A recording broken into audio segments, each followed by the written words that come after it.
Question third 19 marks में था। Explain the determination of rate of interest through ICLM approach with suitable diagrams. तो पहले हम introduction जान लेते। The ICLM approach was given by J.R. Hicks and A.N. Henson on the basis of Keynes' idea. This approach explains how the rate of interest and level of income are determined simultaneously by the real sector and the monetary sectors of the economy. तो देखो, जो आपका ICLM approach था, ये आप introduction में इतना लिखेंगे कि इसको हिक्स और हैंसन के द्वारा दिया गया था। ये किस पे बेस्ड था? जो केन्स का आइडिया था उस पे। ये अप्रोच हमें इस चीज को एक्सप्लेन करता है कि किस प्रकार से आपका रेट ऑफ इंटरेस्ट और लेवल ऑफ इनकम साथ में डिटरमाइन होती है रियल सेक्टर और मॉनेटरी सेक्टर ऑफ इकोनॉमी के द्वारा। ठीक है। जो आपका आईसी कव होता है वो हमें बताता है गुड्स मार्केट। ठीक है। और एलएम जो आपका कर्व होता है वो हमें बताता है मनी मार्केट। अब आ जाते हैं आईसी कर्व पे। IC curve shows all those combination of Y यहाँ इनकम के लिए और आर यहाँ पे मेरा रेट ऑफ इंटरेस्ट के लिए। तो आईसी कर्व हमें शो करता है कि क्या आपके कॉम्बिनेशन और सारे उन कॉम्बिनेशन को दिखाता है इनकम के और रेट ऑफ इंटरेस्ट के, जहां पर आपकी सेविंग इन्वेस्टमेंट के बराबर होती है। ठीक है। अब ये अब हमने ये तो जान लिया कि आईसी कब हमें सारे कॉम्बिनेशन दिखाता है आपकी इनकम और रेट ऑफ इंटरेस्ट के, एट विच सेविंग आपके इन्वेस्टमेंट के इक्वल होते हैं। एक और चीज जान लेते हैं कि क्यों आपका आईसी कप का जो स्लोप होता है वो डाउनवर्ड होता है। फर्स्ट आपका जो इसमें होगा वो लिखो आप, आपका फॉल इन इंटरेस्ट रेट होगा अगर आपका इन्वेस्टमेंट इंक्रीज होगा। ठीक है। तो आप इसमें लिख सकते हैं फॉल इन इंटरेस्ट रेट होगा तो क्या होगा? इन्वेस्टमेंट इंक्रीजेस होगा। सेकंड आप लिखिए हायर इन्वेस्टमेंट होगी अगर तो हायर इनकम होगी। देयरफॉर क्या है, एक इनवर्स रिलेशनशिप होता है किसके बीच में? आपका रेट ऑफ इंटरेस्ट और इनकम के बीच में। अब जान लेते हैं आपका एलएम कर्व क्या होता है। तो एलएम कर्व हमें शो करता है all those combination of income and rate of interest. Y आपके इनकम के लिए और आर मेरा आपका रेट ऑफ इंटरेस्ट के लिए सिंबल है आपका ये, at which demand for money is equal to supply of money. तो एलएम कर्व हमें शो करता है वो सारे कॉम्बिनेशन जहां पर आपका जो इनकम किसके कॉम्बिनेशन शो करता है? इनकम और रेट ऑफ इंटरेस्ट के, जहां पर आपकी जो पैसे की मांग और पूर्ति है वो क्या होती है? बराबर होती है। अब एक और चीज आती है कि क्यों आपका एलएम कर्व का स्लोप अपवर्ड होता है। तो पहला आप इसमें लिखेंगे कि अगर किसी की इनकम में राइज होगी तो क्या होगा? More demand for money. ठीक है। तो थर्ड सेकंड पॉइंट आप लिखो कि to maintain money market equilibrium. तो इंटरेस्ट रेट क्या होते हैं उस समय? राइज होते हैं ताकि मनी मार्केट इक्विलिब्रियम को मेंटेन कर सके। देयरफॉर क्या होता है? आपका डायरेक्ट रिलेशनशिप होता है आर और वाई के बीच में। ठीक है। कैसा होता है? Direct relation between income and rate of interest. ये कैपिटल वाई आपका इनकम के लिए और आर आपका रेट ऑफ इंटरेस्ट के लिए। अब जान लेते हैं कि किस तरीके से आपका रेट ऑफ इंटरेस्ट डिटर्मिनेशन होता है। तो ये मैं आपका ना इसको जो डिटर्मिनेशन है ये मैं आपको बता देती हूँ। तो जो आपका इंटरसेक्शन पॉइंट होता है जो आपका आईसी और एलएम कर्व का, वो डिटरमाइन करता है इक्विलिब्रियम रेट ऑफ इंटरेस्ट को और इक्विलिब्रियम लेवल ऑफ इनकम को। ठीक है। अभी इसको हम डायग्राम के थ्रू भी समझेंगे। ठीक है।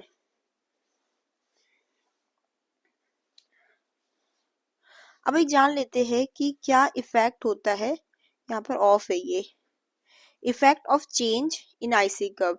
कि अगर चेंज होता है तो उसका क्या इफेक्ट होता है आपका आईसी कर्व में। तो क्या होता है कि आपका राइटवर्ड शिफ्ट होता है आपके आईसी कम में, और इसका कारण क्या होता है कि भाई गवर्नमेंट का खर्चा बढ़ गया होगा, इन्वेस्टमेंट इंक्रीज हो गई होगी, या तो कंजप्शन इंक्रीज हो गया होगा।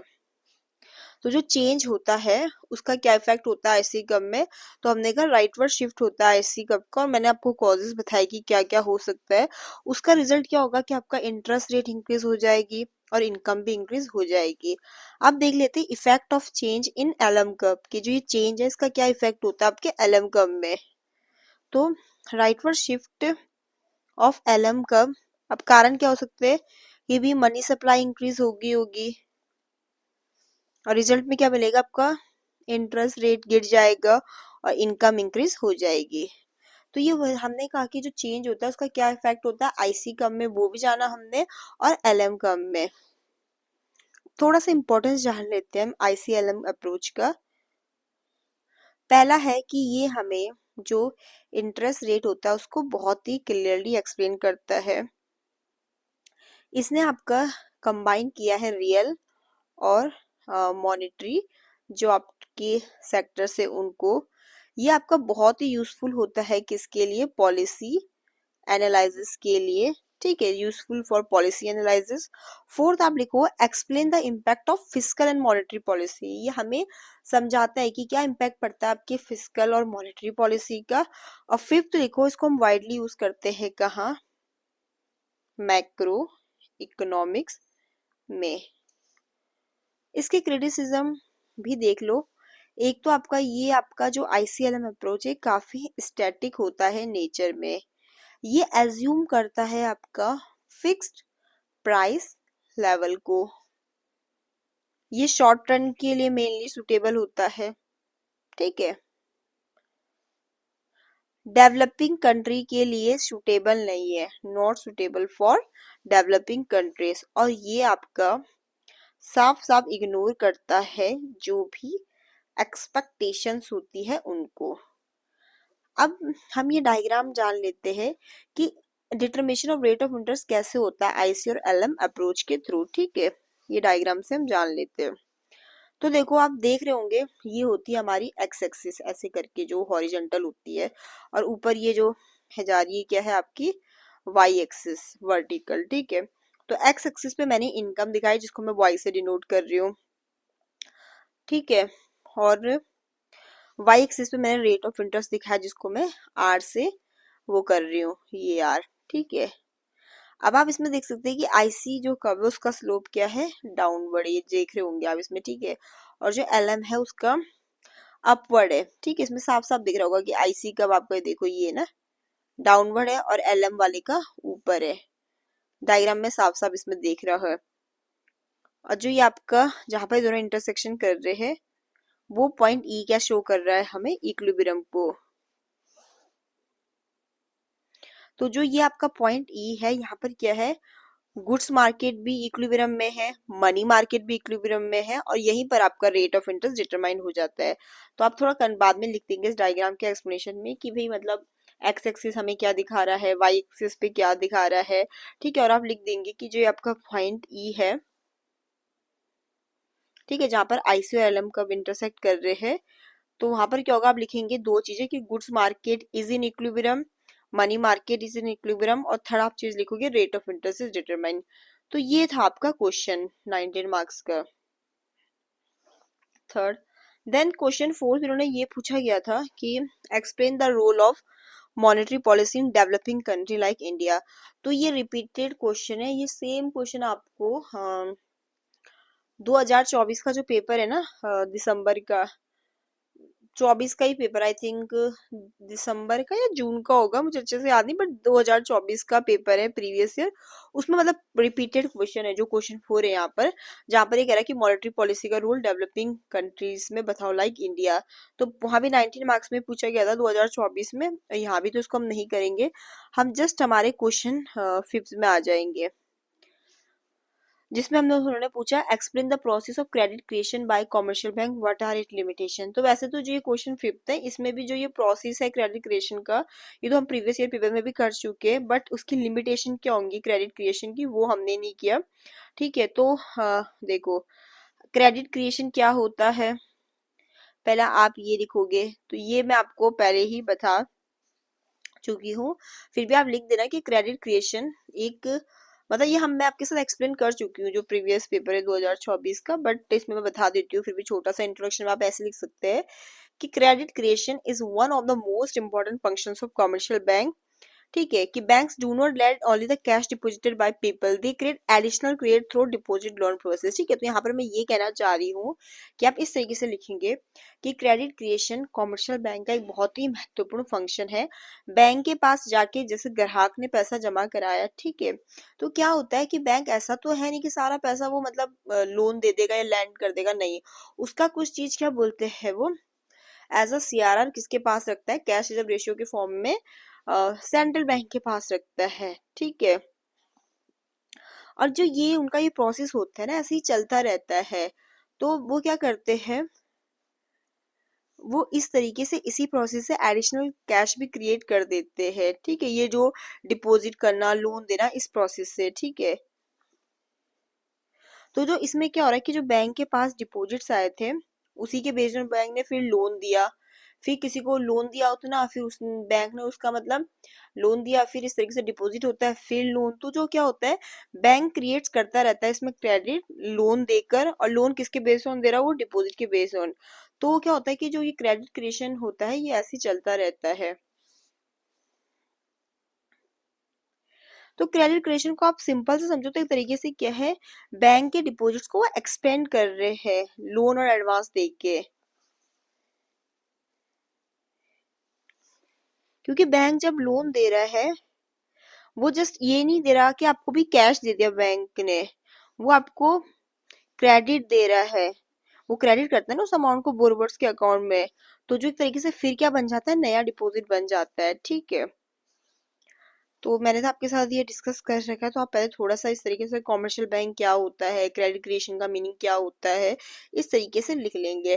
देखो क्रेडिट क्रिएशन आप सिंपल समझ लो इस भाषा में कि क्रेडिट क्रिएशन में क्या होता है कि जो बैंक होता है इसमें क्या होता है, बैंक का एक महत्वपूर्ण फंक्शन है जिसमें बैंक क्या हो रहा है कर रहा है, जो भी पैसा उसके पास डिपॉजिट हो रहा है और फिर वो उसको लोन देता है, उसकी हेल्प से क्या बोलते हो क्रेडिट को क्रिएट करता है इकोनॉमी में, और काफी मतलब जितना डिपॉजिट होता है ना उससे मैनी टाइम्स ज्यादा वो क्रिएट कर लेता है क्रेडिट को। माना कि भाई 10,000 डिपॉजिट हुआ, लेकिन बैंक ने क्या बोलते हैं डिपॉजिट करके लोन करके कितना क्रेडिट क्रिएट कर लिया, जिसमें मैं अज्यूम कर लेती हूँ कि 50,000 कर दिया। अभी आगे वो आपको अच्छे से समझ में आएगा कि कैसे स्टेप होता है। ठीक है, तो जो बेसिस होता है क्रेडिट क्रिएशन का वो आपका एक तो पहले आप उसका मीनिंग लिख लोगे, फिर आप लिखोगे कि क्या बेसिस होता है क्रेडिट क्रिएशन का। ये क्वेश्चन भी काफी इंपॉर्टेंट है, पेपर में काफी बार पूछा गया है, तो आप लिख दोगे कि क्रेडिट क्रिएशन का बेसिस आपका सीआरआर है, सेकंड प्राइमरी डिपॉजिट्स, थर्ड जो बैंकिंग हैबिट होती है लोगों की वो होगी।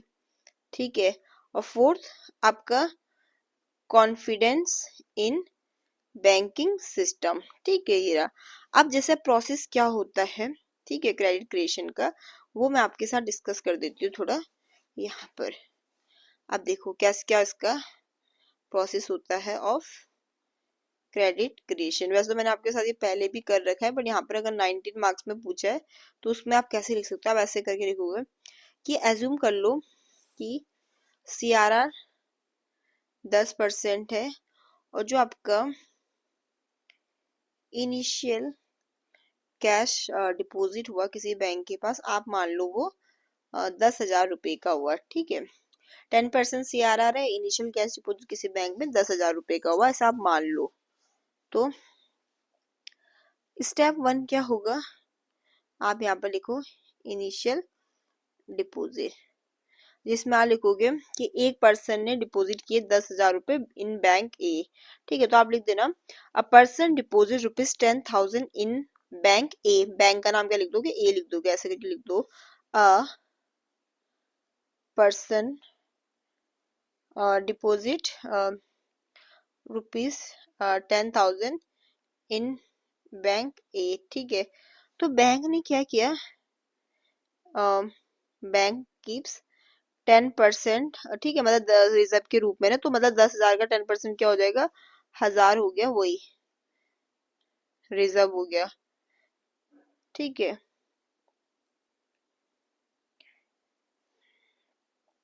क्योंकि 10,000 का 10% 1,000 ही होगा ना, कैश रिजर्व रेशियो हमने कहा ना 10 वो परसेंट है, तो रिजर्व 10 हो गया, बैंक 1,000 अगर उसके फॉर्म में रख देगा तो बैंक कैन लैंड, बैंक क्या बोलते हैं 9,000 वो दे सकता है। ठीक है। फिर स्टेप 2 में क्या होगा कि जो फर्स्ट लोन दिया ना बैंक का, फिर से बैंक के पास डिपॉजिट आएगा। अब कैसे हुआ देखो, यहाँ पर आप लिख दो फर्स्ट लोन बिकम डिपॉजिट। अब देखो कैसे हुआ। अब बैंक के पास 9,000, तो बैंक ने क्या कर दिया, लोन दे दिया। बैंक का नाम क्या था, bank A gives a loan of ₹9,000। ठीक है।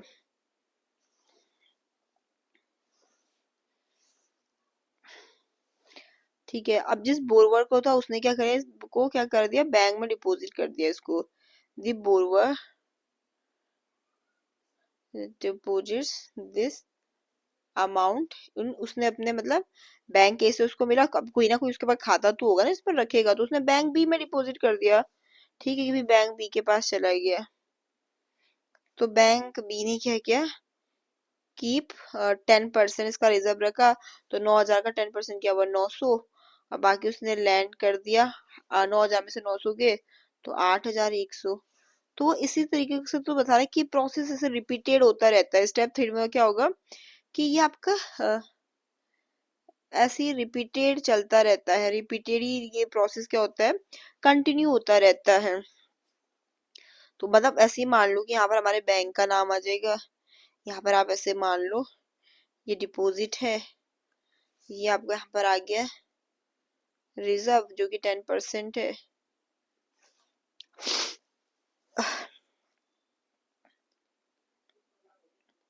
यहाँ पर कि लोन गिवन, ठीक है, एक कॉलम बैंक का बन गया मेरा, दूसरा डिपॉजिट का, तीसरा रिजर्व का, फोर्थ कॉलम बन गया लोन गिवन का। तो बैंक मेरे 4 मान लो, A B C D। 10,000 आया था इसमें डिपॉजिट, 10% इसने उसका रिजर्व रखा 1,000, 9,000 इसने वो कर दिया।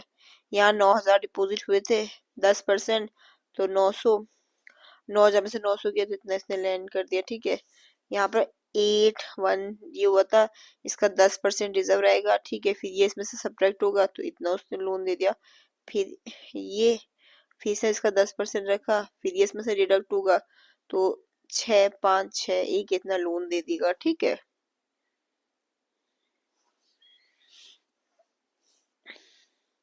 और अगर हम एक, अब हमारे पास एक फॉर्मूले से हम जानेंगे कि टोटल क्रेडिट कितना क्रिएटेड हुआ इन सब से, तो कितना हुआ, तो उसके लिए हम यूज करेंगे यूजिंग मनी मल्टीप्लायर फॉर्मूला। ठीक है, उसके लिए हम फॉर्मूला यूज करेंगे, तो उसका फॉर्मूला होता है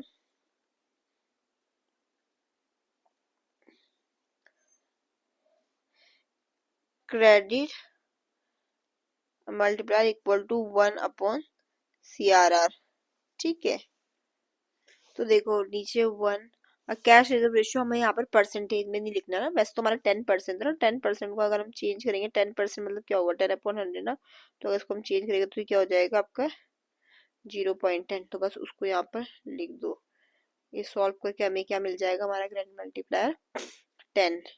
तो टोटल डिपॉजिट इतना क्रिएटेड हुआ आपका, देखो टोटल डिपॉजिट जो आपका क्रिएटेड हुआ वो कितना हुआ, ये जो हमारा 10,000 था डिपॉजिट, उसको हमने ये क्रेडिट मल्टीप्लायर से इंटू कर देंगे, जो हमारा 10 आया, तो देखो 1,00,000। तो देखो 10,000 से कितना क्रेडिट वो क्रिएटेड हो गया, मतलब कितना डिपॉजिट क्रिएटेड हो गया 1,00,000। तो देखो ये था आपका कुछ क्वेश्चन फिफ्थ, जिसमें मैंने आपको कहा कि आपको क्रेडिट क्रिएशन का मीनिंग लिखना है, फिर बेसिस क्या होता है क्रेडिट क्रिएशन का, फिर मैंने आपको प्रोसेस भी समझाया। ठीक है, कि कैसे मतलब इनिशियल बैंक के पास कैश जा रहा है, देन क्या बोलते हैं बैंक कितना रिजर्व रख रही है, फिर कितना लैंड करेगी, फिर जो पहला बैंक ने लोन दिया वो फिर बैंक के पास डिपॉजिट होके आया, फिर बैंक किसी और को लोन देगी दूसरे, तो वो व्यक्ति किसी दूसरे बैंक में जमा करेगा, फिर वो प्रोसेस मतलब कैसे चलता रहता है। ये सब कुछ आपका है, ठीक है, इस तरीके से। फिर इस तरीके से अब मुझे आपके साथ इसमें एक और टॉपिक इसी क्वेश्चन में पूछा था कि लिमिटेशन बतानी है क्रेडिट क्रिएशन की, तो वो मैं आपके साथ डिस्कस कर देती हूँ। तो मैं इसको रफ कर देती हूँ, आप लिख रहे हो तो इसे लिख लो, उसके बाद से रफ कर देती हूँ, ठीक है। तो मैं ये क्लियर कर देती हूँ यहाँ पर। और यहाँ पर हम जान लेते हैं जो उस क्वेश्चन में पूछा था कि क्या लिमिटेशन हो सकती है क्रेडिट क्रिएशन की। अब देखो कॉमर्शियल बैंक ऐसा तो नहीं है कि अनलिमिटेड क्रेडिट को क्रिएट कर सके, ठीक है। आपकी जो क्रेडिट क्रिएशन होता है वो उन पे भी रेस्ट्रिक्शन होती है, कुछ फैक्टर्स को उनको देखना पड़ता है, तो वही इसकी लिमिटेशन में आ जाएंगी। तो पहला फैक्टर आप इसमें लिखोगे CRR, कैश रिजर्व रेशियो। तो कैश रिजर्व रेशियो क्या होता है कि जो बैंक है उनके पास जितना भी पैसा जमा हो रहा है उसका कुछ फिक्स परसेंटेज उनको एज अ मतलब कैश क्या बोलते हैं RBI के पास रखना पड़ता है, उसी को हम कैश रिजर्व रेशियो कहते हैं। जितना हायर आपका CRR होगा उतना कम मनी बैंक के पास अवेलेबल बचेगा लोन के लिए। तो ये भी तो उनकी लिमिटेशन ही है कि बैंक के पास जो पैसा आया उसका बैंक को कुछ फिक्स परसेंटेज जो है उनके पास डिपॉजिट का एज अ कैश रखना पड़ेगा RBI के पास। तो मतलब उनके पास लिमिटेड ही पैसा बचता है, लेस मनी अवेलेबल होगा लोन के लिए। तो आप इसमें पहली लिमिटेशन ये लिख सकते हो। इंग्लिश में आपको मैं डिक्टेट कर देती हूँ, पहले आप इसमें लिखना bank must keep a fix percentage of deposit as cash with RBI, higher CRR, less money available for loan. तो ये भी लिमिटेशन है। सेकंड आप इसमें लिखो SLR जो होती है आपकी स्टैच्यूरी लिक्विडिटी रेशियो, ये सेकंड लिमिटेशन है बैंक की कि बैंक के पास जो भी डिपॉजिट आ रहा उसका कुछ पार्ट बैंक को लिक्विड एसिड्स की फॉर्म में रखना पड़ेगा, ठीक है, लाइक गोल्ड, गवर्नमेंट सिक्योरिटीज की फॉर्म में। तो क्या होता है कि बैंक की लैंडिंग कैपेसिटी ये कम कर देती है, तो ये भी उसकी सेकंड लिमिटेशन है कि बैंक का जो भी पैसा बैंक के पास डिपॉजिट हुआ कुछ उसको SLR की फॉर्म में रखना पड़ता है, लाइक गोल्ड हो गया। SLR मतलब सॉरी लिक्विड एसिड्स की फॉर्म में रखना पड़ता है, तो उसके पास पैसा कम ही बचता है लैंड कर मतलब देने के लिए। तो मैं डिक्टेट कर देती हूँ, आप इसमें लिखो bank must keep a part of deposit in liquid assets, therefore it reduce lending capacity of banks. और वो लिक्विड एसिड्स क्या हो सकती है, example gold, government securities. Third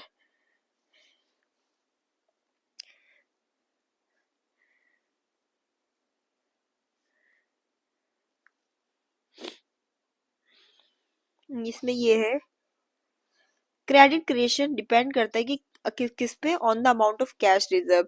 अगर लिमिटेड रिजर्व रहेगा तो लिमिटेड क्रेडिट रहेगी, ठीक है। तो आप इसमें लिखेंगे credit creation depends on the amount of cash reserve, if the reserves are limited then there is limited credit available।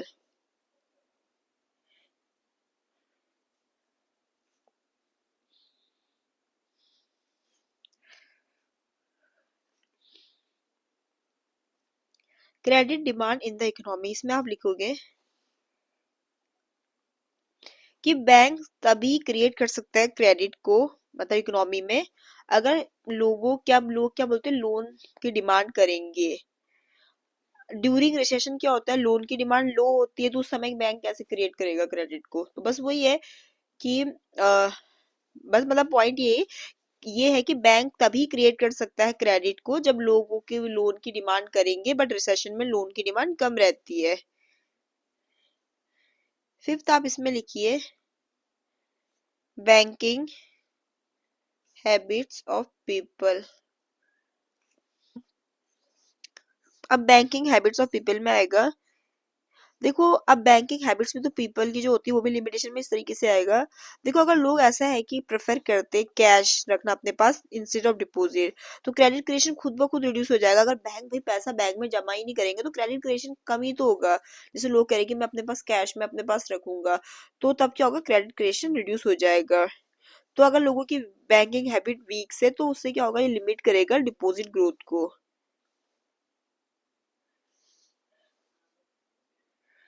Six है आपका central banks monetary policy.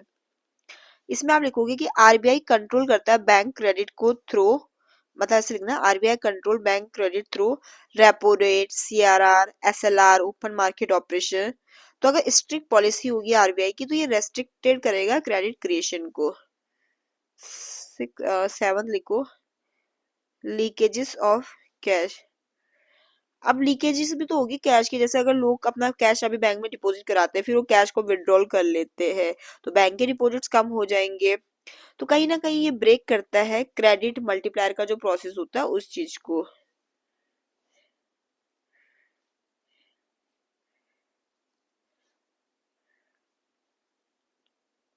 Economic conditions में आपका यही आएगा कि जैसे डिप्रेशन है, क्राइसिस का टाइम है, तो उस समय क्या होता है, बैंक काफी कॉशियस बन जाते हैं, तो मतलब काफी सावधानी से काम करते हैं ना उस समय। इकोनॉमिक कंडीशंस के मतलब जब आपका डिप्रेशन क्राइसिस का टाइम होता है तो उनको ये भी रहता है कि भाई कहीं हमारा कोई लोन ऐसा ना हो कि मतलब बैड लोन, मतलब कि हमें रिकवरी ना हम ना कर पाए, तो वो बैड लोन के डर से क्रेडिट क्रिएशन को रिड्यूस कर देते हैं।